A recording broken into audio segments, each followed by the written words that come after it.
Ich war in China. Was passiert dort bei den Wettbewerbern? Dann war ich natürlich schon in den USA. Was mir aber fehlte, war China. Und dann saß ich also zuletzt mal mit einem Journalisten und hat mich dann auch gelöchert und gesagt, Sie schreiben so ganz viel über China. Waren Sie denn schon mal da? Ich müsste mal nach China und mir das Ganze anschauen. Und das habe ich jetzt getan über Ostern, weil ich muss sagen, und das sage ich auch gleich zu Beginn, ich war dort wahnsinnig überrascht, wie weit die es geschafft haben.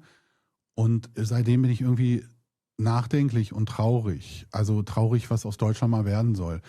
Und ich bin aber wahnsinnig auch fasziniert von den Chinesen, wie die das geschafft haben. Weil das 各位老铁，今天这条内容我带你们看一个很有意思的视角，不是中国人夸中国，也不是官方宣传片，而是一位长期批评德国经济衰退的德国博主。今年复活节期间，他亲自去了中国，先到北京，后来还去了上海和香港。他原本只是长期在网上研究中国、写中国、分析中国，但他自己其实一直没有去过。直到有记者当面问他一句：“你写了这么多中国，真的去过那里吗？”这句话把他问住了。于是这个复活节，他和女友直接飞到中国，想亲眼看看中国到底发展到了什么程度。结果他来了之后，整个人都有点不好了。他说自己在北京受到的冲击非常大，大到什么程度？大到他开始认真怀疑人生。他问德国到底怎么了？为什么中国在很多地方已经领先这么多？为什么北京给他的生活品质感受可能比德国柏林还要高？今天这期视频我们就按他的亲身经历顺着讲一遍。他为什么突然决定去中国？这位博主过去3年多一直盯着德国经济往下走这件事。在他的叙述里，德国不是短期出问题，而是连续多年都没有真正的增长。他视频中说，至少6年德国原地踏步，整个德国像是慢慢失去往前冲的劲头。所以他一直在思考一个问题，既然德国在掉队，那谁在往前走？德国的竞争对手到底做对了什么？他说他去过美国，也去过印度一些超大型城市，但始终没有去过中国。后来有人提醒他，你一直在分析中国，可你并没有真正到现场看过。他自己也承认这句话很有道理。于是他决定这次不能再停留在二手资料上，必须亲自去看。而他一落地北京，第一感觉就不是还行，而是震惊。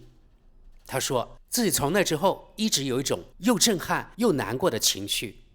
震撼是因为中国比他的想象中走得更远，难过是因为他开始忍不住想，那德国以后怎么办？刚下飞机，他先被一件小事打懵了。他和女友抵达北京机场后，先遇到一个小插曲，行李丢了一件。如果是普通游客，可能这就是旅行最烦的一件事，但对他来说，这件小事反而成了第一次冲击。因为他以前是常坐飞机跑业务的人，德国机场那套流程他太熟了。在德国，如果行李丢了，通常是什么体验？先填表，排队，工作人员脸色难看，系统也不直观，最后给你一个网页和一串编码，让你自己回去查，至于什么时候找到，什么时候送回来，慢慢等。他说自己以前也丢过行李，虽然最后大多都能找回来，但从来不是第2天就能解决的事，最快也得等几天，最夸张的时候甚至等了5周。结果这次在北京完全是另一种体验。机场工作人员先是主动过来问他是不是遇到了问题，确认传送带已经结束之后，就把他们引到食物招领处。到了那里，他发现柜台后面的工作人员态度非常好，没有他熟悉的那种烦躁感。对方问完信息之后，这位工作人员自己帮他们录入系统，随后进后面的办公室查了一下，再出来时直接告诉他，您的行李现在在阿姆斯特丹，明天中午12点之前会送到您住的酒店。他说自己当时听到这里，心里已经觉得很不一样了。而真正让他服气的是，第2天中午12点，行李真的准时送到了酒店，而且1分钱没收。在他看来，这不是单纯服务态度好5个字的问题，而是整个流程的确定性、效率和执行力都和他熟悉的德国机场体验完全不是个级别。这趟旅行的第一个强烈印象就是从这里开始的。接着他进入视频的第3部分，北京机场和德国机场已经不是一个时代的东西。离开北京机场之前，他又接连看到了几个细节，比如出租车调度的人先会确认你住的是哪一家酒店，甚至直接帮你打电话核实，确保不会送错地方。再比如机场本身，整体观感非常干净，非常现代化，到处都是大的电子显示屏，信息展示、广告展示、空间设计都很新颖。他说自己并不是在夸什么奢华感，而是在说一种现代国家应该有的样子。因为在他眼里，德国明明还是世界前3的大经济体，可很多机场看起来却还像停留在上世纪90年代。他不理解为什么连这种并不一定要砸出天价成本的现代化展示，德国都做不好。这个时候，他心里的那种落差就已经起来了。然后他进入他的视频的第4部分，从机场到市区，他第一次感受到德国汽车工业真的危险了。坐上出租车，从机场往酒店走的路上，他开始观察路上的车，这是他特别关心的部分。因为德国工业最核心的一个象征就是汽车。他的观察很直接，老的德国车路上还是有很多的，奔驰、宝马、保时捷并没有完全消失。但问题在于，新车，尤其是那些一眼看得出是最近几年出来的新车型，几乎全是中国品牌。他说自己当时在车里慢慢就意识到一件事，不是德国车一下子全没了，而是旧世界还在路上跑，新世界已经换成别人了。这个感觉对他冲击很大，因为这不再是抽象的数据，不再是财经报道里的市场份额变化，而是你坐在北京的路上，亲眼看到新一代汽车审美、技术感和城市存在感正在被中国品牌占据。在他看来，这背后其实就是德国汽车工业正在失去未来。然后就到了他视频的第5部分，他在北京最强烈的感受就是太干净了。接下来真正把他打穿的不是某一个地标，而是一路上的城市状态。他说自己和女友在车上不断互相确认，你也看到了吗？这里真是太干净了。高速公路看起来像刚建好的一样，路面整洁，周边没有乱飞的塑料袋，没有烟头，没有那种破败感。更让他意外的是，北京很多道路中间的隔离带和匝道位置，居然还有精心维护的花草和绿化。在他的叙述里，这种感觉不是某一个点好看，而是从机场到城区一路都保持着非常高的水准。他说自己后来回到德国柏林，一下飞机再坐进出租车，看见德国首都高速路旁边的垃圾、老旧、施工、拥堵和脏乱，第一反应居然是强烈的不适应。这个反差直接把他扎醒了。他说自己以前还习惯了柏林那种状态，但在北京待过之后再回去看，就会突然觉得原来呀，德国这些年丢掉的东西已经这么多了。于是到了他视频的第6部分，他拿北京和印度特大城市一比，结果是一个天一个地。这里有一个很重要的信息，就是他不是没见过大城市的人，他去过美国，也去过印度的大城市，所以他不是站在一个毫无比较对象的角度在惊叹北京。他说北京当然也堵车，这没有什么好粉饰的，但问题是北京的这种堵和印度那种超级大都市的堵完全不是一回事。在他看来，印度很多特大城市的问题是，一旦进入拥堵状态，整个系统像是进入了停滞、混乱、无序、低效，会让人明显感觉到城市被规模压垮了。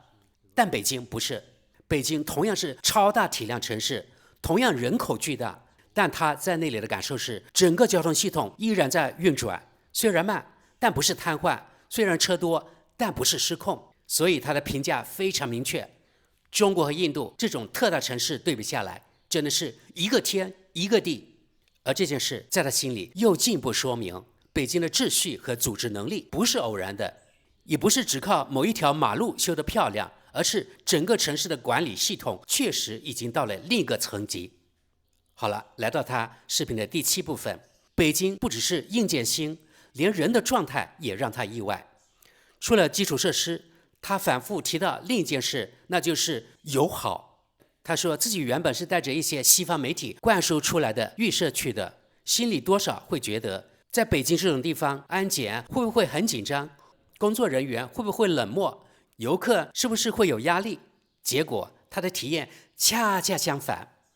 不管是在机场安检、商场、景点，还是在天安门广场、故宫附近，他感受到的都是工作人员对游客的友善和耐心。他说有时候对方甚至会主动过来帮忙，帮他们扫描证件，帮他们过闸门。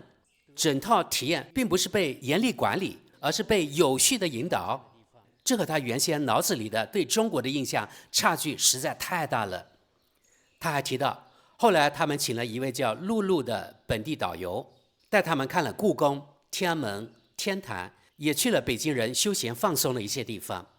通过这些接触，他的感受是，北京对外来游客并没有原先想象的那种紧张感，反而展现出一种很稳定的开放状态。接着进入他视频的第8部分，商场、地铁、街面秩序，让他意识到安全感本身就是生活质量。他在北京逛商场的时候，还有一个细节印象特别深刻。他说，很多贵重商品、电子产品、无人机设备都是大大方方摆出来的，展示得非常开放。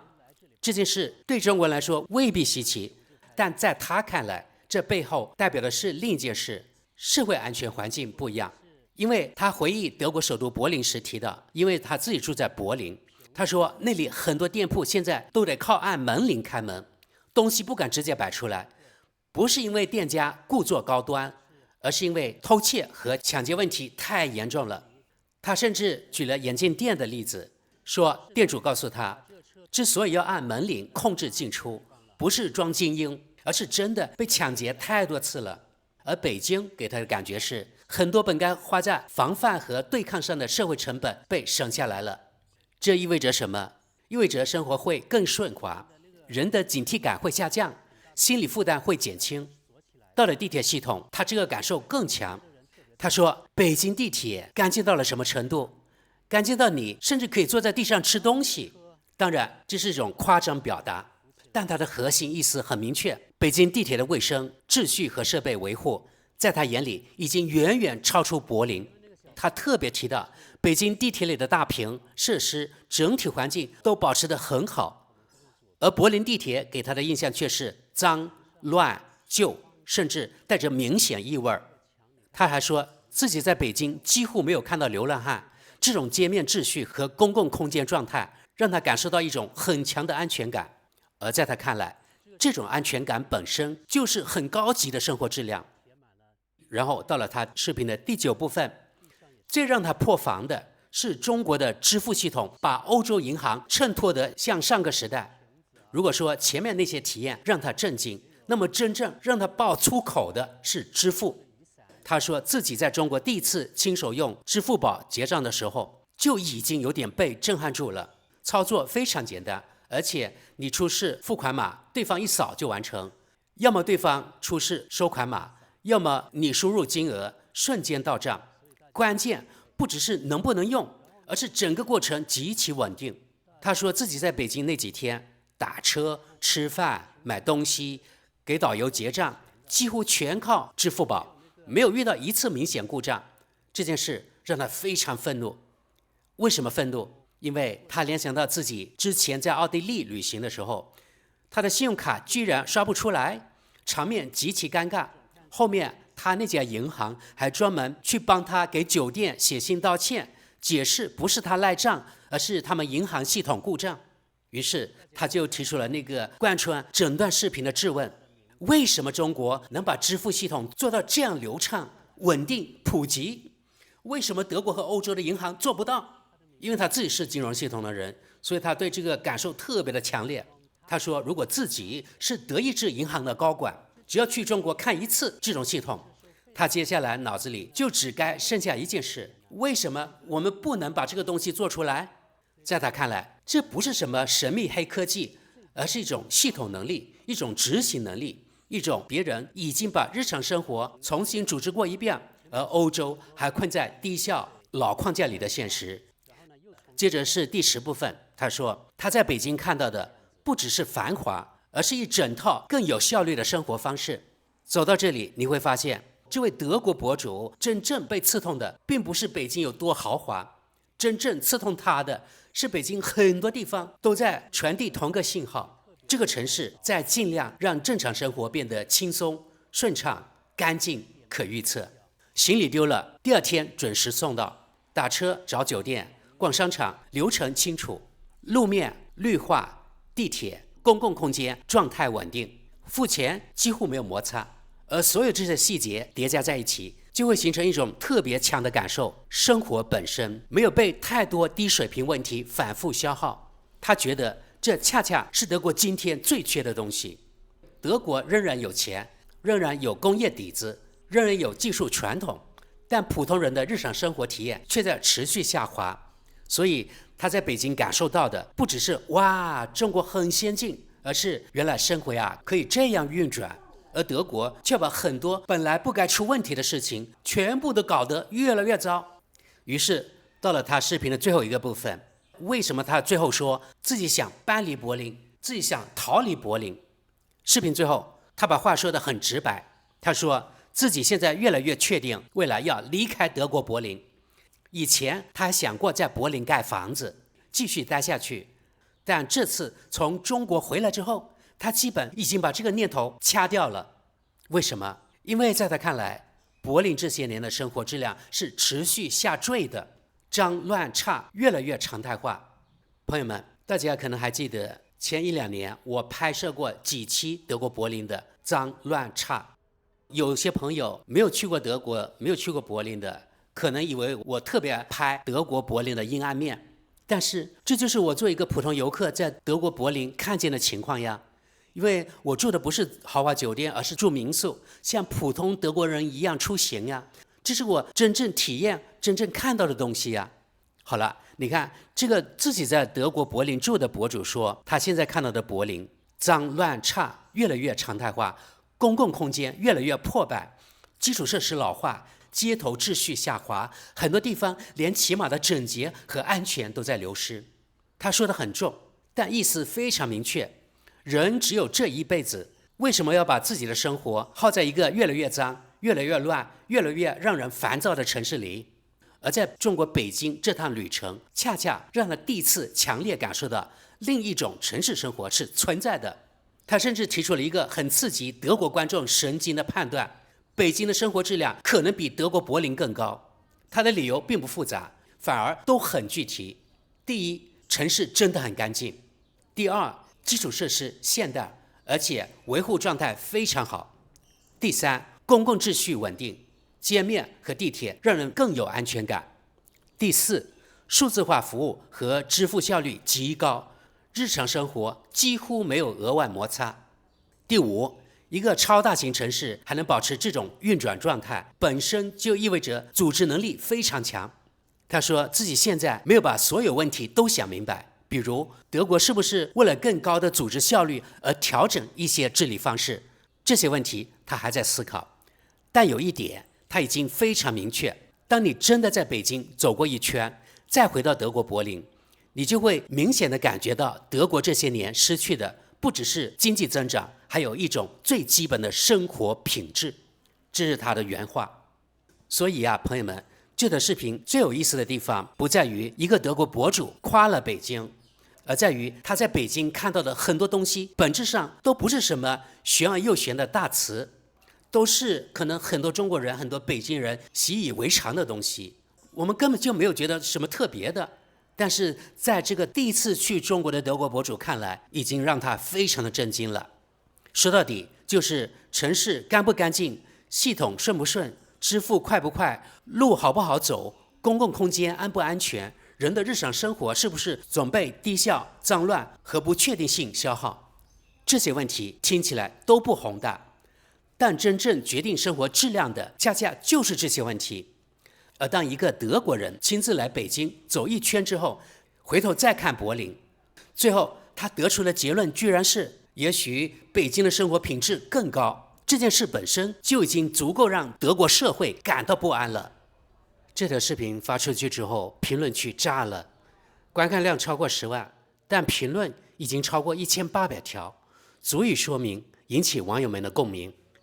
现在的德国评论区已经不只是惊叹中国，很多人开始追问的是另一件事：德国到底怎么了？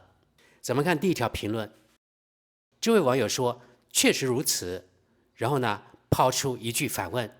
过去15年，德国政治的重点到底是什么？招募所谓专业人才？这个省略号味道很重，因为它后面其实省略的不是一句话，而是一整套失望。这里用词专业人才，其实是讽刺德国政府这些年接纳了很多所谓难民，而德国国家战略、产业政策、教育投入、基础设施升级，这些真正决定未来的东西，这些年到底抓了什么？他没有展开，但正因为没有展开，评论区的人自己也会自动把答案补上。很多德国观众看到这句反问，心里会立刻冒出一串关键词：移民争论、能源政策、官僚拖延、产业焦虑、基础设施老化、教育滑坡、社会撕裂。所以这个省略号的力量反而比写满更强，它像是一个暗号，点一下，后面所有积累的不满都会自己涌出来。而这条评论真正的问题意识在于，它不是在抱怨某个具体措施，而是在追问国家注意力到底被放在哪里了。如果一个国家最宝贵的资源是政治注意力，那德国过去15年把这份注意力花在了什么地方？这个问题越追就越难回答。我们再往下看，这位网友的原话很短：多年来，德国一直在被人为的保持愚昧，而大多数公民根本没有意识到这一点。到了这条，连英国解释都写慢了，直接一刀捅进判断本身。你们会发现，评论区里最危险的评论往往不是最长的，而是这种一刀切进核心判断的短句。这句话真正可怕的地方在于“人为”这2个字。如果他说的是德国变蠢了，那只是失望；但他说的是被保持在愚昧里，这就意味着，在他的理解里，这不是自然衰退，不是偶然失误，不是单纯无能，而是一种有方向、有持续性，甚至可能有利益驱动的状态维护。这类判断一旦在评论区开始普遍出现，就说明观众对体制的信任已经不只是下降，而是在发生质的变化。他们不再相信问题只是治理失误，而开始怀疑这套体制是不是压根就不希望问题被解决。你可以不同意这种判断，但你不能忽视这种判断为什么会冒出来。因为一旦一个社会有越来越多人开始把长期低效理解成刻意维持，那背后反映出来的不只是对现状不满，而是对整套叙事框架都失去耐心了。这条评论很短，但它的政治情绪浓度极高。我们继续往下看，这条评论只有一句，但很稳。德国被甩在后面已经很久了，而且不只是被中国甩掉。这条评论短，但它的重要性其实被很多人低估了，因为它把问题从中德比较直接拔高成德国整体掉队。如果只是中国，很多人还可以安慰自己，说那是人口规模、制度差异、国家战略、发展阶段不同等等。可一旦变成不只是中国，那问题就不再是单一对手了，而是德国相对整个外部世界的位置开始变化。这句评论真正传递的是一种地位滑落感，也就是说，今天让很多德国人最难受的，不一定是中国跑得太快，而是他们突然发现，这个世界上已经有越来越多地方，在很多维度上都显得更有活力、更有效率、更像未来。那德国怎么办？德国不再是那个默认被参照的国家，而开始变成被别人拿来对比，甚至被反过来同情的对象。这才是这句短评真正沉重的地方。看下条评论，他说，举一个简单的例子，为了削减官僚主义，德国政府专门新成立了一个部门，然后制造出了更多的官僚主义，后面还补了一刀。现在我越来越相信，德国的衰退是有人故意推动的。第一句几乎就是整个欧洲官僚国家困境的浓缩版，明明是要解决问题，最后却先成立一个办公室；明明是要提高效率，最后却先汇成流程。明明是要减负，最后却先做出一套更复杂的制度。这不是一个具体政策失败，而是一整套治理文化出了问题。更关键的是，这种荒诞，很多人不是听说，而是天天都在经历。所以这条评论的杀伤力，不只是因为它讽刺，而是因为它高度可验证。大家都见过，所以大家都笑不出来。而当他第二句直接说我越来越相信这是故意推动的，其实就和前面那条短评论连上了。你们会发现这批德国评论正在形成一个共通逻辑，不是他们不会做，而是他们只会把事情越做越糟。甚至更进一步，很多人已经开始怀疑越做越糟是不是根本就是结果本身。这就是评论区情绪升级的地方。下则，这位网友说，复活节期间我时隔10年再次重返柏林，结果大为震惊，几乎到处都弥漫着尿骚味儿、呕吐物味儿、毒品气味等等。这种脏乱破败的景象，我原本只在法兰克福火车站周边见过，可柏林的糟糕程度实在太离谱了。光天化日之下，街头犯罪随处可见，无论我去哪个城区都是如此。我完全能理解博主为什么想离开柏林。我在柏林待了几天之后，只庆幸自己可以尽快离开这座城市。这条评论关注度最高，跟帖也最多，不只是因为长，也不只是因为点赞高，而是他的观察位置非常特别。他不是德国本土观众，也不是单纯跑去中国旅游一次回来感叹2句的人，他是一个在德国生活了15年的印度工程师，而且自己也曾经以交换生身份去过中国。也就是说，他不是站在德国人看中国的单一视角，而是同时踩在印度、德国、中国3个参照物上看问题。这种视角一出来，评论区的分量就不一样了。最扎心的一句是，令人悲哀的是，现在越来越多的德国人也开始有了和我一样的感受，这本身就说明德国正在走错误的方向。这句话最狠的地方在于，他不是直接说中国多厉害，而是在说德国现在的心理位置正在逼近过去印度面对中国时的那种失落感。换句话说，他原本以为自己熟悉的是印度和中国的差距，结果现在他居然在德国又看到了相似的情绪结构。这就不只是发展差距了，这是国家心态开始坍塌的信号。你想，一个在德国住了15年的印度工程师，居然在德国评论区里说德国人开始有了和他当年一样的感受，这个判断一出来，很多德国观众心里就会咯噔一下，因为这说明他们已经不再天然站在先进国家的位置上看别人，而是第一次开始感受到那种被甩开的羞耻和不安。这也是为什么这条评论不只是关注度高，而是第一。他把比较、反差、经历、长期观察，还有德国下行判断，一次性全打齐了。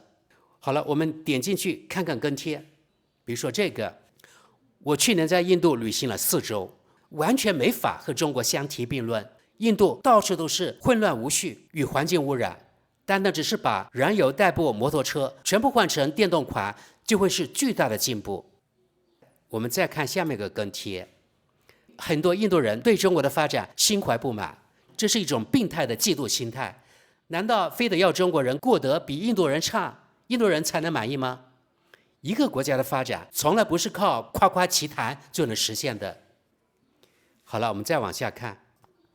这条有亲历细节，所以特别刺。他说30年前中国人包括台湾人都还在仰望德国，但现在呢，如今我们只剩下被他们同情的嘲笑的份。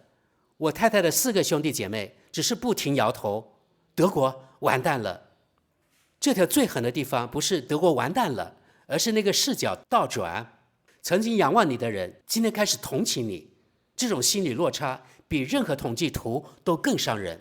而且他这里不是在抽象的说亚洲人在看德国，他给的是家庭层面的具体观察，自己太太那边的4个兄弟姐妹都不停地摇头，这就让这个判断一下从宏大叙事落回到饭桌现实。你想，一个德国人家里和华人社会有长期接触，他亲眼看着30年河东30年河西的位置转变，这个冲击一定非常强，因为这不只是国家竞争的问题，而是你的人际关系、家庭交流、日常对话里那个原本熟悉的优越位置突然没了。最伤人的从来不是被敌人骂，而是被曾经仰望的人摇头。这条评论虽有故事，有跨时间跨度，有身份反转，还有一种特别具体的羞耻感。继续往下，这条评论关注度非常高，他这句非常狠，如果在德国晋升，几十年来都只能靠没骨气的拍马屁，那么最终坐上顶层位置的只会是那些最愚蠢的人。这句话表面上是在骂职场，实际上是在骂整个筛选机制，还在骂欧盟领导人冯德莱恩对美国特朗普的跪舔。他最厉害的地方不是情绪冲，而是他给出了一个因果解释。很多评论都在说德国现在不行了，脏了，乱了，掉队了，但他的追问是为什么会不行？他给出的答案非常直接，因为系统奖励的不是能力，而是顺从；不是独立判断，而是会看眼色；不是最能解决问题的人，而是最懂讨好权力的人。如果一个国家、一个机构、一个公司长期按照这个逻辑筛人，那么最后坐在上面的当然不会是最有本事的人，最后筛出来的只会是最会爬的那个人。这条评论关注度高，因为他把国家衰退从一个结果拉回到了人是怎么被选上的这个根上。说白了，德国今天很多观众看到的不只是结果烂，而是他们开始怀疑生产这个结果的机器本身就烂了。这比单纯骂两句城市脏乱更有解释力，也更吓人。再往下，他说自己也刚好在复活节去了中国2周，得出的印象完全一样。最关键的一句是，这就是真正智慧的领导力所呈现的样子。为什么也有一定关注度？因为他不是在争论某一个技术点，而是直接把中国今天呈现出来的秩序、效率和基础设施成果归结到了治理能力上。这等于把整个话题从旅行体验升级到了制度比较。更重要的是，他不是隔空想象中国，而是刚从中国旅行2周回来，马上就在评论区下了这个判断，这让他这句话多了一层现场可信度。也就是说，他不是根据媒体印象在做判断，而是根据亲眼所见得出的结论。一个普通德国观众亲自去了一趟中国，最后把整体感受收缩成智慧的领导力，这就已经不是旅游评价了。这句话背后的真正含义是，他看到的不是几栋高楼、几条地铁，而是一整套把秩序、效率、清洁、便利和未来感组织起来的能力。这句话之所以重要，就在于他把结果重新指向了治理。这也是很多德国评论区观众最不愿意面对，但又越来越绕不过去的问题。好，下一则。这位网友以印度加尔各答来进行评论。加尔各答长期以贫穷、脏乱、混乱、治安糟糕著称。他说，德国收留半数加尔各答的人，拯救不了加尔各答，只会让自己沦为加尔各答。这句话是经典哲理警句。无底线接纳混乱与底层乱象，不仅无法改善乱象，反而会被乱象同化，拖垮自身。真的在德国近年来确实在引进越来越多印度劳工，街上见到的印度人越来越多，可能这位网友在借此发泄自己的不满。还有啊，朋友们，有意思的是，近来啊，台湾地区也在引进印度人，难道是西方选举体制国家和地区的某种阳谋吗？是不是有一只看不见的黑手，想用繁殖能力强的印度人来拖垮西方世界？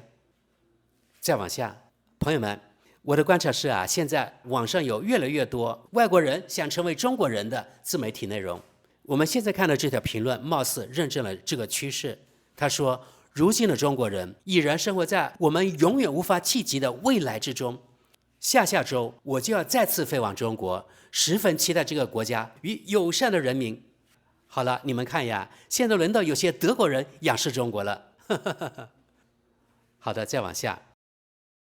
德国的卫生状况实在太丢人了，不管是市中心、火车站还是机场，全都这样，太恶心了。再往下，为什么这里的一切都是现在这个样子？因为事情就该是这样，也必须是这样，仅此而已。所有一切都是有意为之。下一则，我们最大的问题是，德国民众根本没有意识到我们国家的现状已经糟糕到了什么地步。好的，再往下，他说，旅行开阔眼界，当你睁着眼睛在国外走一圈，再回到德国，你不只是会陷入沉思，你还会感到愤怒。这句几乎可以当整期评论区部分的中心句，因为很多德国观众现在的情绪已经不是羡慕，而是愤怒。羡慕是承认别人更好，愤怒是承认别人更好之后，开始回头质问自己这边到底为什么会变成这样。这里面差了一个方向。一个人出去旅行，看见别人城市更整洁，基础设施更顺滑，公共系统更有效率，最开始可能是惊讶，但如果这种反差反复出现，最后情绪就会从原来还可以这样变成那我们为什么不行。可一旦问题从别人怎么做到变成我们为什么做不到，情绪就从观察升级成审判了。所以他说的非常准，不是沉思而已，而是愤怒。这句话把很多德国观众的心理变化讲得非常到位。他们不是第一次意识到别的国家有进步，中国很多方面已经比德国更进步。他们真正难以接受的是，自己过去以为理所当然领先的一套东西，今天竟然在很多最基本的层面开始站不住脚了。好的，我们看最后一条评论。我前段时间去了基尔，火车站周边的景象萧条压抑，让我非常震惊。欧洲正在悄无声息地慢慢走向衰败，无论是人口层面还是经济层面，除了挪威和瑞士之外，欧洲所有国家都已经负债累累，濒临破产，养老金日后将无力发放。如今德国就已经普遍存在老年贫困问题。好的，朋友们，这也应验了我对德国的观察。可笑的是，中国抖音或者微信公众号，还有众多吹捧德国、贬低中国自己的自媒体，大多数都是德国双元制或移民中介。说到最后，其实几乎所有的评论都在讲同一件事：德国观众现在已经不满足于承认中国做得不错，他们开始回头审问自己的国家，为什么我们德国会走到今天？更刺耳的是，很多人已经不再把这理解成普通失误，他们开始把今天的德国理解成一种长期积累出来的结构性下滑。所以真正吓人的是，不是哪一条评论本身，